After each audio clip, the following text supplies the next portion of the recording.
तो hello friend नमस्कार। आज आम यही वीडियो रे जानिबा कि ओडिशार प्रमुख नदी विषय रे जहाँकि आगामी ओ ट्रिपल एससी किंबा O double SC all Odisha government exam पाई बहुत ही इंपोर्टेंट रहबो। तो ऑल कॉम्पिटिटिव एग्जाम पाई इंपोर्टेंट रहबो। तो चलंतु वीडियोटी आरंभ करबा। फ्रेंड्स, प्रथम क्वेश्चन होची ओडिशार सबुठार बड़ नदी केउटी। तो एटा समस्त जानिथिबे कि ओडिशार बड़ नदी होची महानदी। तो राइट आंसर टी होची ऑप्शन ए महानदी। तो यार किछि पॉइंट्स अबर करबा। तो फ्रेंड्स, पॉइंट नंबर 1, ओडिशार सबुठार बड़ नदी होची महानदी। पॉइंट नंबर 2, या छत्तीसगढ़ उत्सर्गी होई ओडिशा प्रवेश करूची। आ पॉइंट नंबर 3 होची इराकुद डैम ए नदी ऊपर निर्मित होईची। एई महानदीर दैर्घ्य होची 851 किलोमीटर। तो जानी रखंतु कि 851 किलोमीटर होची यार लंब। तो क्वेश्चन नंबर 2 को जीवा। महानदीर सबुठार मुख्य उपनदी केउटी? Option A Ib, option B Koel, option C Tel, option D Son. तो राइट आंसर टी ऑप्शन सी तेलो होची महानदीर सबुठार मुख्य उपनदी। तो किछि पॉइंट ऊपर को नजर पकेबा।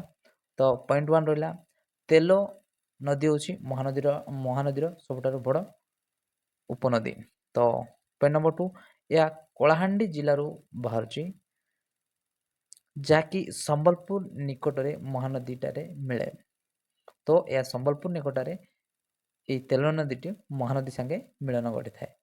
तो चलंतु नेक्स्ट क्वेश्चन को जीवा। क्वेश्चन नंबर 3, ब्राह्मणी नदी केउ दुईटी नदीर मिलनरु गठित?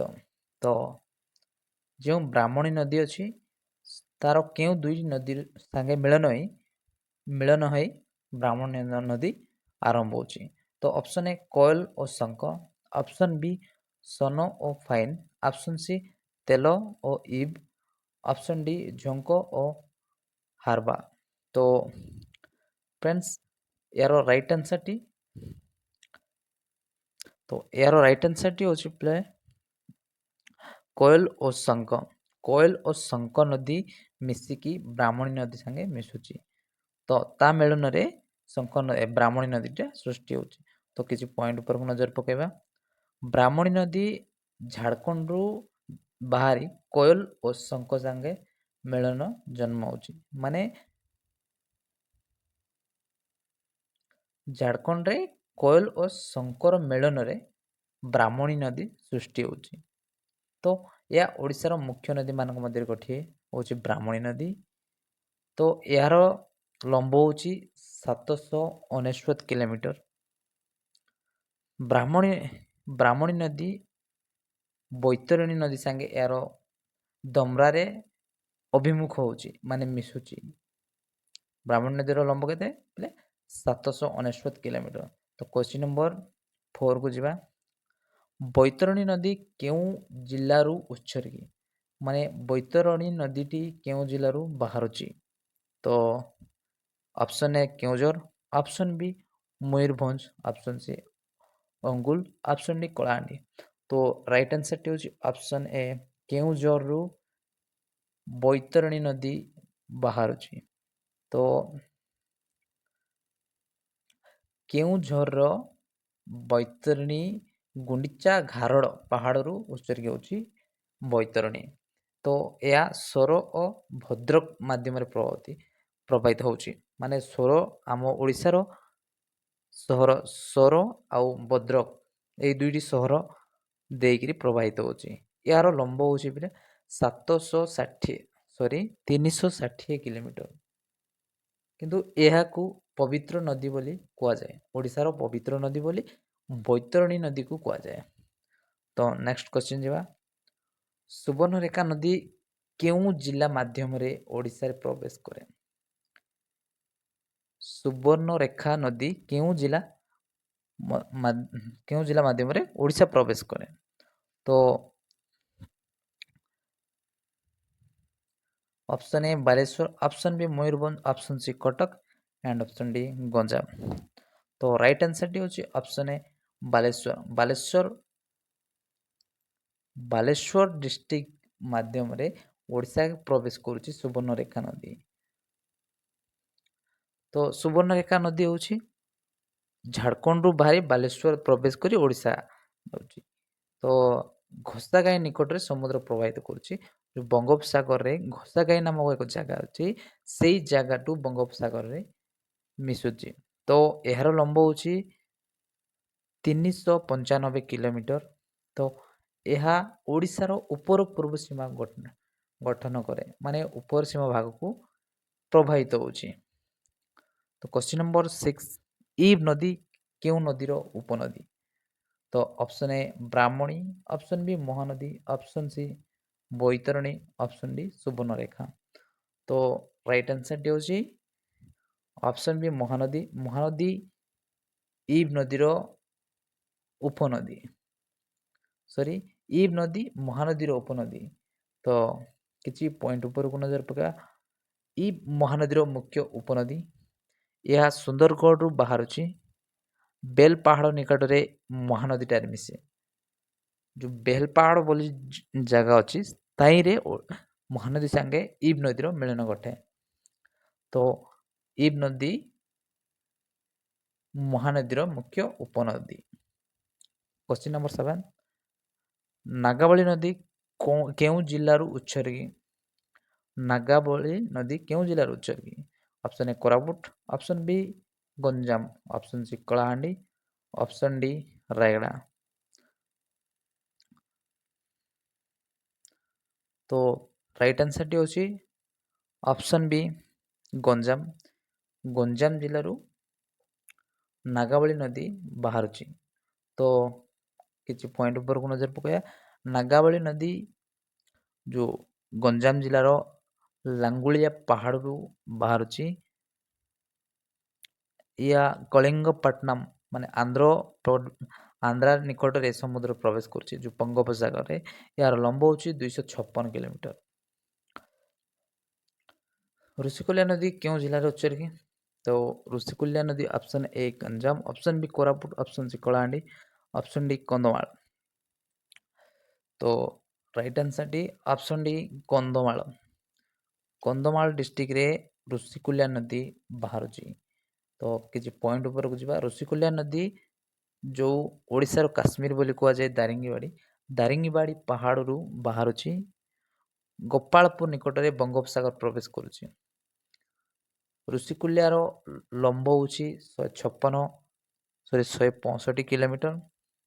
ଏହା କୌଣସି ଗୋଟେ ଫ୍ୟାକ୍ଟ କଥା ଯେ ଏଇ ନଦୀ ଉପରେ କୌଣସି ଡ୍ୟାମ୍ ନାହିଁ, ତେଣୁ ବନ୍ୟା ସମସ୍ୟା ଅଧିକ ରହୁଛି।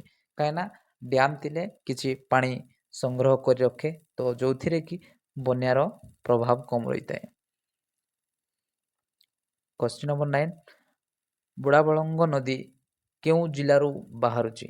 ତ option A Mayurbhanj, option B Kalahandi, option C Cuttack, option D Sundargarh. ତ ବୁଢ଼ାବଳଙ୍ଗ ନଦୀ ରାଇଟ୍ ଆନ୍ସର୍ଟି ହେଉଛି ଅପସନ୍ ଏ ମୟୂରଭଞ୍ଜ। ମୟୂରଭଞ୍ଜରୁ ବୁଢ଼ାବଳଙ୍ଗ ନଦୀ ବାହାରୁଛି। ତ କିଛି ପଏଣ୍ଟ ଉପରକୁ ନଜର ପକାଇବା। ବୁଢ଼ାବଳଙ୍ଗ ମୟୂରଭଞ୍ଜରୁ ଶିମିଳିପାଳରୁ ଉତ୍ସର୍ଗୀ ହେଉଛି, ମାନେ ଯେଉଁ ଶିମିଳିପାଳ ଅଭୟାରଣ୍ୟ ଅଛି, ଯେଉଁ ନ୍ୟାସନାଲ୍ ପାର୍କ, ସେଇ ଶିମିଳିପାଳରୁ ବୁଢ଼ାବଳଙ୍ଗ ନଦୀ ଉତ୍ସର୍ଗୀ ବାହାରୁଛି, ଯେଉଁଟାକି ବାରିପଦା ଦେଇ ପ୍ରବାହିତ ହେଉଛି। ଏହାର ଲମ୍ବ ହେଉଛି 175 କିଲୋମିଟର। ଏହି ବୁଢ଼ାବଳଙ୍ଗ ନଦୀଟି ବାଲେଶ୍ୱର ନିକଟରେ ସମୁଦ୍ରରେ ପ୍ରବେଶ କରୁଛି। ତ କ୍ୱେଶ୍ଚିନ୍ ନମ୍ବର 10, ଇନ୍ଦ୍ରାବତୀ ନଦୀ କେଉଁଟି ପ୍ରମୁଖ ନଦୀରେ ମିଳେ? କେଉଁ ପ୍ରମୁଖ ନଦୀରେ ମିଳେ? ସରି ଫ୍ରେଣ୍ଡସ୍, କ୍ୱେଶ୍ଚିନ୍ ରଙ୍ଗ ଅଛି। ତ ଇନ୍ଦ୍ରାବତୀ ନଦୀ କେଉଁ ପ୍ରମୁଖ ନଦୀରେ ମିଳେ? Option A Krishna, option B Godavari, option C Mahanadi, option D Brahmani. ତ ରାଇଟ୍ ଆନ୍ସର୍ଟି ହେଉଛି ଅପସନ୍ ବି ଗୋଦାବରୀ। ଇନ୍ଦ୍ରାବତୀ ନଦୀ ଗୋଦାବରୀ ନଦୀରେ ମିଳେ। ବାସ୍। ତ କିଛି ପଏଣ୍ଟସ୍। ଇନ୍ଦ୍ରାବତୀ ଓଡ଼ିଶାର କୋରାପୁଟ ଜିଲ୍ଲାରୁ ଉତ୍ସର୍ଗୀ ହେଉଛି, ମାନେ କୋରାପୁଟରୁ ବାହାରୁଛି। ଜୟପୁର ନିକଟରେ ବଡ଼ ଡ୍ୟାମ୍ ରହିଛି, ଯେଉଁଟାକି କୋଲାବ ଡ୍ୟାମ୍ ବୋଲି ନାମରେ ପରିଚିତ। ଏହା ଗୋଦାବରୀର ଉପନଦୀ ହେଉଛି ଇନ୍ଦ୍ରାବତୀ ନଦୀ। ଏହାର ଲମ୍ବ ହେଉଛି 575 କିଲୋମିଟର, 535 କିଲୋମିଟର। ତ କ୍ୱେଶ୍ଚିନ୍ ନମ୍ବର 11, କାଠଯୋଡ଼ି ନଦୀ କେଉଁ ନଦୀର ବିଭକ୍ତି? Option A Brahmani, option B Baitarani, option C Mahanadi, option D Subarnarekha. ତ କାଠଯୋଡ଼ି ନଦୀ ମହାନଦୀର ବିଭକ୍ତି। ମହାନଦୀର କିଛି ଭାଗ କାଠଯୋଡ଼ି। ତ କିଛି ପଏଣ୍ଟସ୍, କାଠଯୋଡ଼ି ମହାନଦୀର ବିଭାଗୀୟ ଶାଖା। କଟକ ନିକଟରେ ଏହାର ବିଭକ୍ତି ହେଉଛି, ମାନେ ମିଶିକି କାଠଯୋଡ଼ି ହେଲା ପରେ କଟକଟାରେ ବିଭକ୍ତି ହେଉଛି। ଏହା କୁଆଖାଇ ଓ ଦେବୀ ନଦୀରେ ଜନ୍ମ ଦିଏ। ଏହା କୁଆଖାଇ ଓ ଦେବୀ ନଦୀକୁ ଜନ୍ମ ଦିଏ। କୁଆଖାଇ ଆଉ ଦେବୀ ଯେଉଁ କାଠଯୋଡ଼ି, ସେଇ ନଦୀର ବିଭକ୍ତରେ ଏଇ ଦୁଇ ନଦୀ ଜନ୍ମ ହୋଇଥାଏ ବା ବିଭାଜନ ହୋଇଥାଏ। କ୍ୱେଶ୍ଚିନ୍ ନମ୍ବର 12, କ୍ୱେଶ୍ଚିନ୍ 17 ନେଇଯାଇଛି। କ୍ୱେଶ୍ଚିନ୍ ନମ୍ବର 12, ଦୟାନଦୀ କେଉଁ ନଦୀର ଉପଶାଖା? ଦୟାନଦୀ କେଉଁ ନଦୀର ଉପଶାଖା? ଇଏସ୍, ଦୟାନଦୀ ସମସ୍ତେ ଜାଣିଥିବେ। Option A Kathajodi, option B Mahanadi, option C Brahmani, option D Baitarani.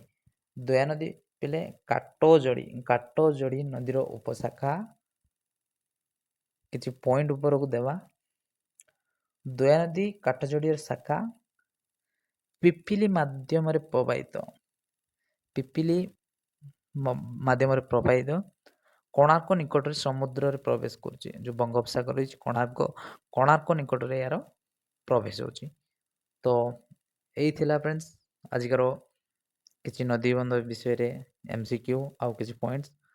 ତ ଭିଡ଼ିଓଟି ଭଲ ଲାଗିଥିଲେ ନିହାତି ଲାଇକ୍ କରିବ। ତ ଥ୍ୟାଙ୍କ ୟୁ।